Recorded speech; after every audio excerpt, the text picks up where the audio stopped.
Hello everybody. So in the last video we had left off with the energy outflow for the entire element that we had considered.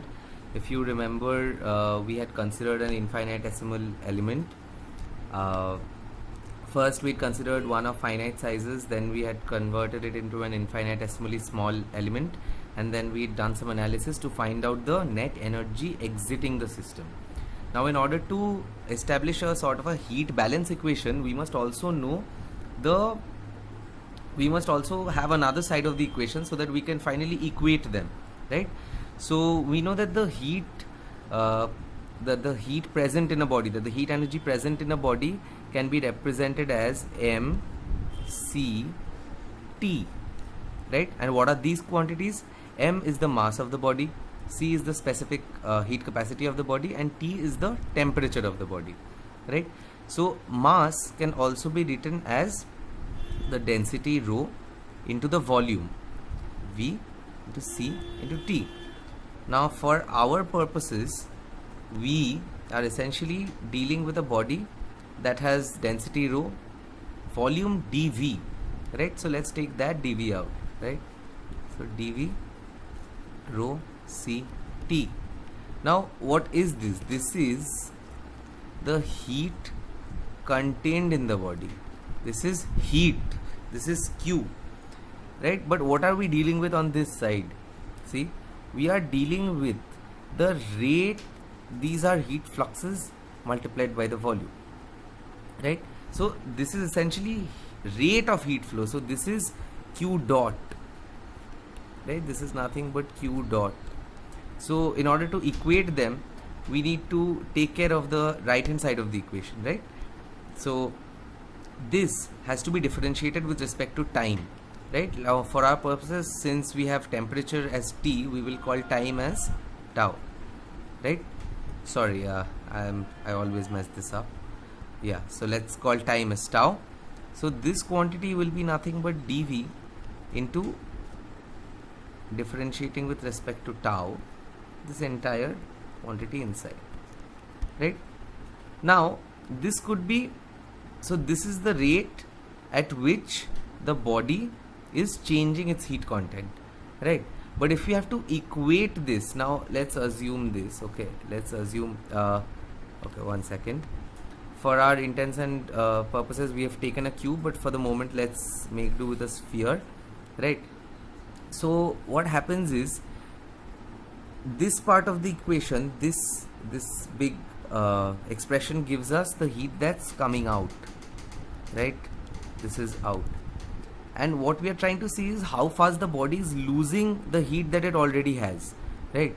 So this will be rate of losing, okay? And now there can also be a scenario where this body is generating heat, right?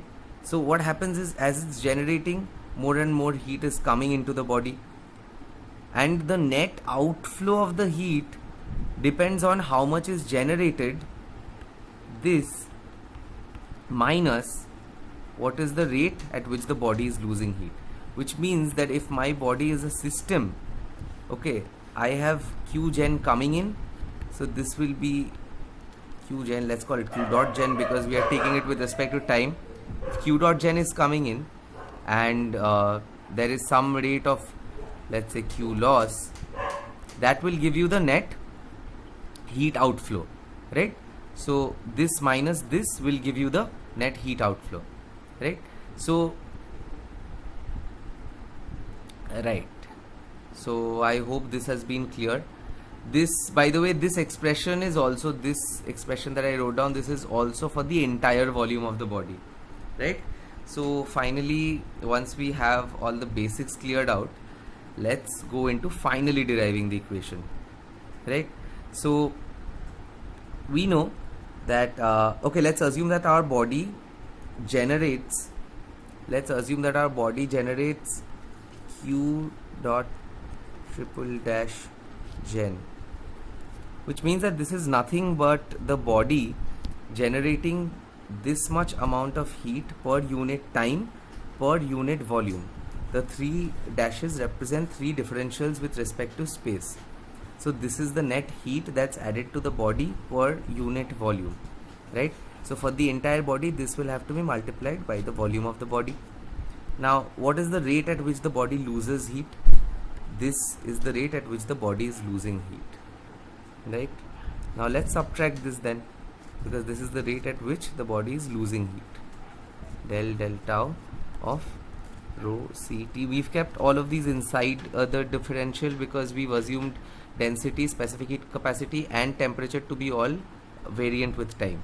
Now this is a general equation, and this in turn will be equal to the rate of heat outflow that we had already derived in the last video, right? So this will be del q dot double dashed x del x plus del q dot double dashed y del y plus del q dot double dashed z del z, all of this multiplied by dv,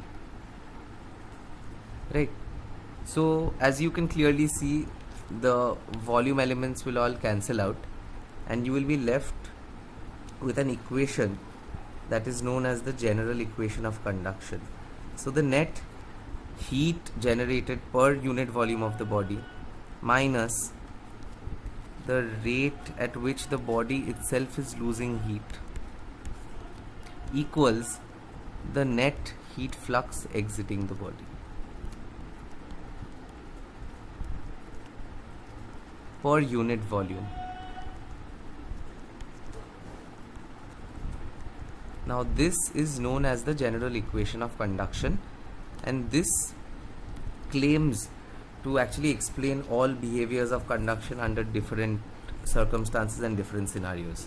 So I'll just give you two very famous variants of the conduction equation. One is Poisson's equation.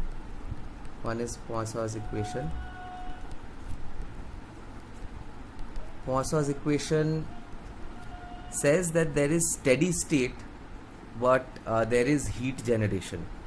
Steady state means that this term, the term where things are varying with respect to time, will equate to 0, right? So for Poisson's equation, we will have heat generation, but no rate of heat loss, right? So this will be this complex equation, right? Complicated looking entity, So this will be Poisson's equation, and there are several systems in heat transfer that can be modeled after the Poisson's equation. Another famous equation is Fourier's equation. Fourier's equation states that this is an unsteady state, which means that this second term will remain. However, there is no heat generation. So for Fourier's equation, we have the heat generation term equates to 0, while this remains the same, right? And there is a separate third variant which is essentially nothing but a combination of both of these, which is the Laplace equation. The Laplace equation essentially states that there is steady state as well as no heat generation, which leaves us with only the net energy outflow per unit volume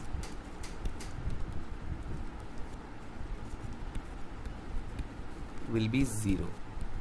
Like in the sum of the gradients in three directions will be 0. And this is something that can be explored in a further lecture, and that is exactly what we'll be doing. So we'll be revisiting some of the older concepts we had in conduction and try to arrive at them from the point of view of the general equation on conduction. So this is the general intuition of the video, and I hope you found it useful. Thank you.